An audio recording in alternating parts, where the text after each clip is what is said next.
Hey, did you ever want to become an earth mage, creating floating rocks by merely stomping on the ground? Does the idea of geomancy tickle your fancy? Well, then look no further. I'm about to teach you how to bend the powers of earth to your will and use it to absolutely abuse your enemies. What will you need? Well, you better get a character with geomancy unlocked at level 1, since no one has the time to actually level up to level 2 before you could play your build. And then all you need is runic boulder and stone spikes. This is going to be your bread and butter. As you see, runic boulder and stone spikes, both you can get really early on, so not a big deal. Now, how do you butter your bread? First, a little boring mechanics explanations. See these white numbers on your spell? The one saying knockback? Yeah, we want to pump that up. And magic power or geomantic power does exactly that. You can get magic power and geomantic power on various equipment, so that's the prime number 1 stats to look out for. The next mechanic explanation is stuns and knockbacks. Knockbacks work as you would guess. Whatever causes it will move the enemy or whatever it hit directly away from it, which means you can knock back horizontally, vertically, or in the diagonals. Why do I even bother you with this explanation? Because of mechanic number 3, which is if you or anything else gets knocked back into a wall or any cell you cannot stand in, you get stunned. So what does this mean for us? Stunlock paradise, that's what. Here comes the bread buttering. You get to not only knock things back with your spells to stun them, you even make your own walls to knock them into. So how does that work in combat? Let me show you. Okay, time for combat examples. These are going to be partially from the prologue, partially from my current character. I decided to use the prologue a little bit because I wanted a low level character and I did not want to restart my current character. So you will get a feel of how it looks like with a low chance to knock enemies back. Anyway, let's dive into this. First, you gotta find yourself an enemy. It's kind of like the basics. There we go. That is in fact an enemy, believe it or not. So what do? We want to knock him diagonally. We want to be 1 cell away from our runic boulder while we do so. The more you're going to be playing with this, the more you're going to notice where to set up properly. In my case, would be here. This way, I can knock the enemy back into the wall back here with a diagonal boulder here. And then just kill it. We destroy the boulder, so it does not degenerate our energy. We see another enemy, we go back into position. 2 for 2. We got lucky. And destroy the boulder again. Another enemy. Let's see if we get 3 for 3. And we got 3 for 3. There we go. I hear an enemy. And there we go. This time he snuck up on us, so we cannot position ourselves where we want it to be. No problem. Same thing. We're gonna do this. We're gonna bump it into the chair this time. Easier than that. All you have to do is find a nice little spot. We got silenced, no problem. Chair it is. Oh no, he's still alive. Smack. There we go. And now we level up, we get to use the stone spikes. If you start in the adventure mode, I'm fairly certain you get 2 skill points at the start, so we would already have the stone spikes. So wouldn't even be a problem. This time a rat is on us. We can just kill this one. But yeah, that's pretty much it. That's how you play Earth magic. Especially early levels, you're mostly going to be bumping enemies into walls. The one thing you have to keep in mind is your energy is your survivability. So in my case, I knew the rats I can deal with, so I just killed them. Otherwise, you would go close some doors behind you, hide in the rooms, and well, just rest up. That's about it. So the one thing you want to do with mage is make sure you always have enough food on you. Alright, this is the basics. This is the level 1 stuff. But how does it look like once you get into high levels? Well, actually let me show you one more fight, hopefully, with spikes here. Let's go.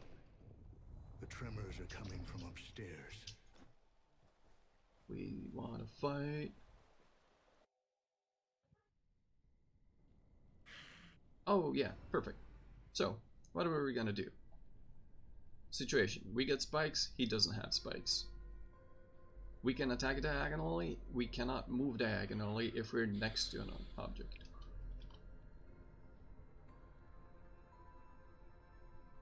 So, what we want to do is move here and wait till the poor victim gets into this spawn.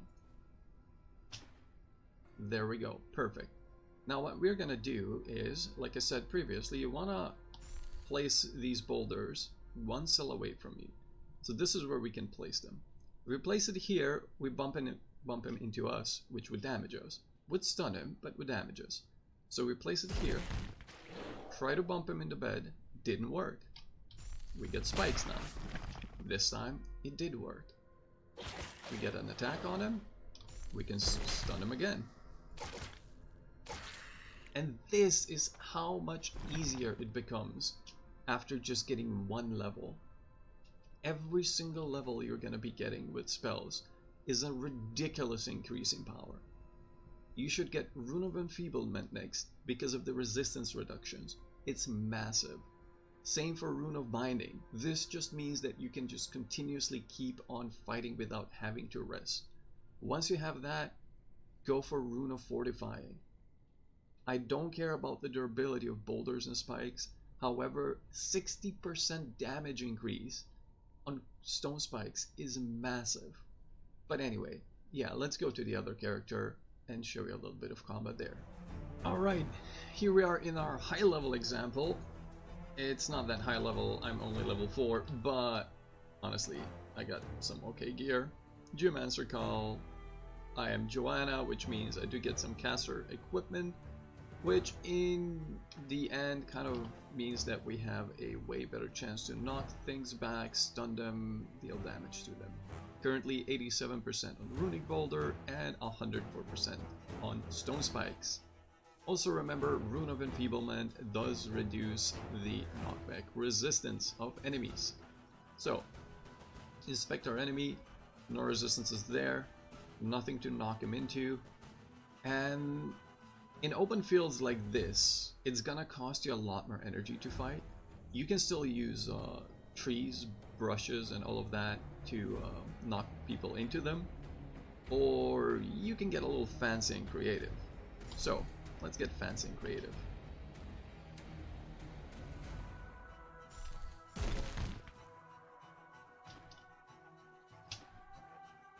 He did not go where I wanted him. That'll work, I guess. So, first up this, we stun him. We move away because we messed up a little bit. One turn of stun. Spikes. We killed both the dog and this guy. Oh no, there's an archer. What do? Knock him in a bush. He's gonna fire one more time at us.